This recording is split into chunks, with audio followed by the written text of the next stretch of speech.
చాలామంది ఏం చేస్తారంటే సేవ అని, లేకపోతే విశ్వాసులుగా సువార్త అని, లేకపోతే కొన్ని నీతి పనులు చేసే విధానంలో చాలా కష్టపడతారండి. కష్టపడి ఇక్కడికి వచ్చి ఏం చెప్తారంటే యేసుప్రభు కోసం మేము చాలా కష్టపడుతున్నామని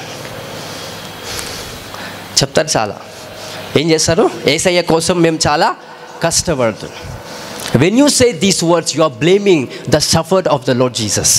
ఎప్పుడైతే నా కష్టం దేవుని కోసం నేను 10 మందికి చెప్తానో, సిలువ పైన యేసు ప్రభు కష్టాన్ని నేను బ్లేమ్ చేసినట్టే.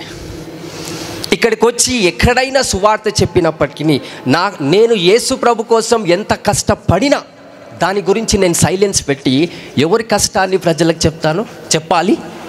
యేసు ప్రభు కష్టాన్ని. ఆయన ఏ పడ్డాడు కష్టం? ఆయన కోసం పడ్డాడా? ఆయన పడిన ప్రతి కష్టం ఆయన కోసం పడ్డాడా? నీ కోసము నా కోసం పడ్డాడు. ఆయన సిలువలో ఏ కష్టం పడ్డాడో ఆ కష్టాన్ని ఎప్పుడైతే ఒక వ్యక్తి ప్రజలకు వివరిస్తాడో, those are the true people of God. వాళ్ళు పరిసెల సర్దికేల గ్రూప్లో రారు వాళ్ళు. హల్లెలూయా, హల్లెలూయా. సో ప్రతి ఒక్కరు కష్టపడతారండి, దేవుని కోసం పడతారు ఏదో ఒక రకంగా, ఏదో రకంగా. మేము పడుతున్నాం, మీరు పడతారు, అందరం పడుతున్నాం. యేసు ప్రభు కోసం అందరం కష్టాలు పడుతున్నాం. అలాగని ఆ కష్టాల వల్ల మనం చచ్చిపోతున్నాం, ఆ కష్టాల వల్ల మనం చాలా ఇబ్బంది అవుతుంది, ఆ కష్టాల వల్ల బతకలేకపోతున్నాం అనేది ఏమీ లేదు. హల్లెలూయా.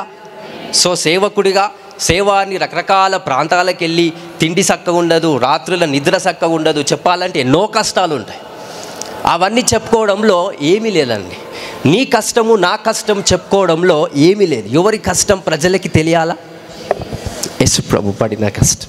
నా కష్టం వల్ల ఎవరికి లబ్ధి రాదండి. యేసు ప్రభు పడిన కష్టం వల్ల మీకు మహిమ వస్తుంది. So you have to celebrate suffering of the Lord. So try to understand. Yesu ప్రభు కష్టాన్ని ఎప్పుడైతే నువ్వు చూస్తావో నీ కష్టం నువ్వు సెలబ్రేట్ చేసుకుంటావంట. నేను మళ్ళీ చెప్తున్నా, యేసు ప్రభు యొక్క కష్టాన్ని నువ్వు ఎప్పుడైతే గుర్తెరిగి ప్రజలకు చెప్పాలనే ఆశతో, తాపత్రయంతో ప్రజలకు వివరిస్తావో నీ కష్టాలన్నీ నువ్వు సంతోషిస్తావంట. You celebrate your problems because you know the value of the suffering of the Lord in the cross of Calvary. Hallelujah. So ఏం చెప్పాలి ఇప్పుడు? సువార్త కానీ, వాక్యం కానీ, నీ సాక్ష్యం కానీ ఎక్కువ దేన్ని హైలైట్ చేయాలి? మనం పడుతున్న కష్టాలు కాదు. యేసు ప్రభు ఏ కష్టము నీ యొక్క విషయంలో, మరి ప్రజల దృష్టిలో, లోక విషయంలో పడ్డాడో దాన్ని ప్రజలకు వివరణ చేసేటట్టుగా నీ సాక్ష్యం, నా సాక్ష్యం స్థిరపరచబడాలి. హల్లెలూయా, హల్లెలూయా.